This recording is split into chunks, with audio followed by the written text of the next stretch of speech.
দহন জ্বালায় অতিষ্ঠ দুই বঙ্গের মানুষজন। বিগত বছরগুলির তুলনায় এবারে গরমের প্রভাব অনেকটাই বেশি। সকাল হতে না হতেই দুর্বিষহ অবস্থা। সকাল 7টা বাজতেই গরমের প্রভাব পড়তে শুরু করেছে। বেলা বাড়ার সাথে সাথে তাপে পুড়ছে আমজনতা। শরীরের ত্বক জ্বালা করছে। মাঠ ঘাট ফেটে চৌচির, শুকিয়ে খাঁ খাঁ করছে পুকুর, নদী, খাল, বিল। সাধারণ মানুষের পাশাপাশি গরমে নাজেহাল অবস্থা পশু পাখিরও। গাছপালাও যেন মুষড়ে পড়েছে। দিন যত এগোচ্ছে গরমের প্রকোপও বাড়ছে। তাপমাত্রা 40 থেকে 42 ডিগ্রির মধ্যে ওঠানামা করছে। এত কিছুর পরও বৃষ্টির দেখা নেই। রাজ্যের বিভিন্ন জায়গার পাশাপাশি ছবিটা একই রকম রায়গঞ্জ সহ গৌরবঙ্গের 3 জেলাতেও। আর এই পরিস্থিতিতে বাড়ছে ঠান্ডা জলের চাহিদা। বুক ফাটা তৃষ্ণা মেটাতে ঠান্ডা জলের খোঁজ করছেন সাধারণ মানুষ। এখন প্রায় প্রত্যেকের বাড়িতেই ফ্রিজ রয়েছে, কিন্তু সেখানে কৃত্রিম উপায়ে জল ঠান্ডা করা হয়।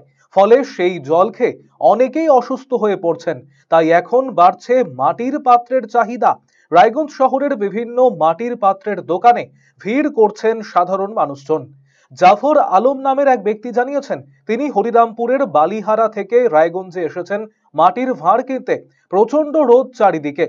এই গরমে ফ্রিজের জলের থেকেও মাটির ভাঁড়ের জল পান করে তৃপ্তি পাওয়া যায়। ফ্রিজের ঠান্ডা জল ক্ষতি করছে বলে দাবি তার। এখানে আসার কারণ বলতে এখন প্রচন্ড রোদ, এই রোদে তো ফ্রিজে জল খাওয়া খুব বিপদ। তাই এই দাদা দোকান দেখলাম পাশেই, ওই জন্য এখন নিতে এসেছি। কি কিনবে? এই মাটির ভাঁড় নিতে এসেছি। কেন মাটির ভাঁড় কেন? মাটির ভাঁড় বলতে ফ্রিজের থেকে এখন মানে এটা খেলে হয়তো আরো তৃপ্তি পাওয়া যাবে। ফ্রিজের জলটা তো ক্ষতিকারক জিনিস, ওই জন্য এই মাটির ভাঁড় নিতে এসেছি। গোলনেহার বেগম নামের অপর এক মহিলা জানিয়েছেন, ফ্রিজের জল সাধারণত ক্ষতিকর হিসেবেই জানা যায়। তাই মাটির পাত্র কিনলেন তিনি। মাটির পাত্রে জল ঠান্ডা থাকে, শরীরের কোনো ক্ষতি হয় না। এই যে জল খাওয়ার জন্য মাটির পাত্র। এই ফ্রিজের যুগে হঠাৎ করে মাটির পাত্র কিনলেন কেন? ফ্রিজের জল তো এমনিতেই ক্ষতিকারক, তার কারণে আমরা মাটির পাত্র কিনলাম, যাতে জল ঠান্ডা থাকে এবং খেতে কোনো অসুবিধা না হয়, সেই কারণে কেনা হয়। বাদল পাল নামের এক বিক্রেতা জানিয়েছেন, করোনার পর থেকে মানুষের কাছে মাটির পাত্রের চাহিদা বেড়েছে। এখন চাহিদা অনুযায়ী মাটির পাত্রের দামও বেড়েছে। দোকানের যে কোনো মাটির পাত্রের দাম 150 টাকা থেকে শুরু। এই মাটির পাত্রগুলি গঙ্গারামপুর, শিলিগুড়ি কিংবা ফারাক্কা থেকে আনা হয়। প্রবল গরমে মানুষ প্রচুর পরিমাণে মাটির পাত্র কিনছেন। রয়েছে মানে কি দামের রয়েছে? এর মধ্যে বর্তমানে দামটা একটু বেড়ে গেছে এই প্রচন্ড ওয়েদারের জন্য। আর বৈশাখ মাসে পাল্লা কাজ করে না দেখে এখন চাহিদাটাও যেরকম বেড়েছে, প্রোডাকশনটাও কম হয়ে গেছে, এর জন্যই দামটা একটু হাই আছে। কি দামের রয়েছে এখানে? মোটামুটি এখন 150 টাকা থেকে মোটামুটি 150 টাকা ও 140ও দিতে হচ্ছে মোটামুটি শুরু। ওখান থেকে সাইজ বাড়বে, দামটাও বাড়বে। কেন এগুলো মোটর বাইরে থেকে আসে। আমাদের লোকালে যে সমস্ত অল্প কিছু তৈরি হয় সেগুলো অত সুন্দর হয় না, ওই জন্য বাইরে থেকে আনা হচ্ছে। গঙ্গারামপুর আছে, শিলিগুড়ি আছে, ফারাক্কা আছে। নবীন পাল নামের অপর এক বিক্রেতা জানিয়েছেন, মাটির পাত্রের মধ্যে কুঁজো এবং ফিল্টারের বিক্রি সব চাইতে বেশি। মাটির পাত্রের চাহিদা বরাবরই ছিল, তবে গরমের কারণে চাহিদা কিছুটা বেশি হয়েছে। 150 থেকে 800 টাকার মধ্যে ওঠানামা করছে মাটির পাত্রের দাম। তুমি বলতে আমাদের এই মাটির কুঁজো, জল এগুলোই বেশি ম্যাক্সিমাম। কেমন চাহিদা রয়েছে? চাহিদা তো বরাবরই ছিলই, এখন একটু বেশি হয়েছে। তীব্র গরম, গরমের জন্য এখন আরো মানে বেশি পরিমাণে লোকজন এগুলো ইউজ করছে। মূলত কি কি জিনিস নিচ্ছে?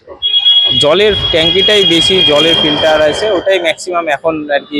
টাইম চলছে যেহেতু গরম টাইম আছে, তো ওই জলটাই এখন বেশি এসে চলছে। জলের কেমন কি কি দামের রয়েছে এগুলো? দামে বলতে এখানে আমাদের 150 টাকা থেকে শুরু, একদম আপ টু 800 টাকা অবধি আছে।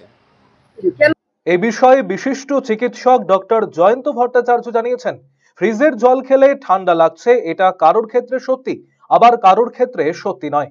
মাটির কুঁজোর জল খাওয়া অভিজ্ঞতালব্ধ জ্ঞান। মাটির কুঁজোয় প্রাকৃতিকভাবে জল ঠান্ডা থাকে। এই জল সবাই খেতে পারে, কোনো অসুবিধে নেই। তবে ফ্রিজের জল খেলে তার সাথে নর্মাল জল মিশিয়ে খাওয়া উচিত। ফ্রিজ জল খেলে ঠান্ডা লেগে যাচ্ছে, এটা হয়তো কারো কারো ক্ষেত্রে সত্যি, আবার অনেকের ক্ষেত্রেও সত্যি নয়। আর মাটির কুঁজোতে বা মাটির ভাঁড়ে জল রেখে খাওয়া গরমের দিনে, এটা তো একটা মানুষের কি বলবো যে এক্সপিরিয়েন্সিয়াল নলেজ, অভিজ্ঞতার লব্ধ জ্ঞান, এটা থেকে মানুষ টের বুঝেছে। কি হয় যে মাটির কুজোর গায়ে অজস্র ছোট ছোট ফুটো থাকে, সেই ফুটো দিয়ে জলটা বাইরে আসে, সেই জলটা সঙ্গে সঙ্গে ইভাপোরেট করে যায়। যখনই বাষ্প হয়ে যাচ্ছে, সে বাষ্প হওয়ার সময় সে ভেতরের তাপকে টেনে নিয়ে বাষ্প হচ্ছে, ফলে ভেতরে জলটা ঠান্ডা হয়ে যাচ্ছে। ইটস মোর ন্যাচারাল, এটা অনেক স্বাভাবিক। আর ফ্রিজে তো কৃত্রিমভাবে ঠান্ডা করে রাখা হচ্ছে, এ হচ্ছে পার্থক্য। কুঁজোর জল যদি সবাই খায়, মাটির পাত্রের জল যদি সবাই খায়, কোনো অসুবিধে নেই, কিন্তু অত মাটির পাত্র কি যোগান দেওয়া সম্ভব? আর যাদের ফ্রিজের জলের ক্ষেত্রে অসুবিধা হবে, তারা সামান্য একটু নর্মাল ওয়াটার মিশিয়ে নিয়ে খাবে।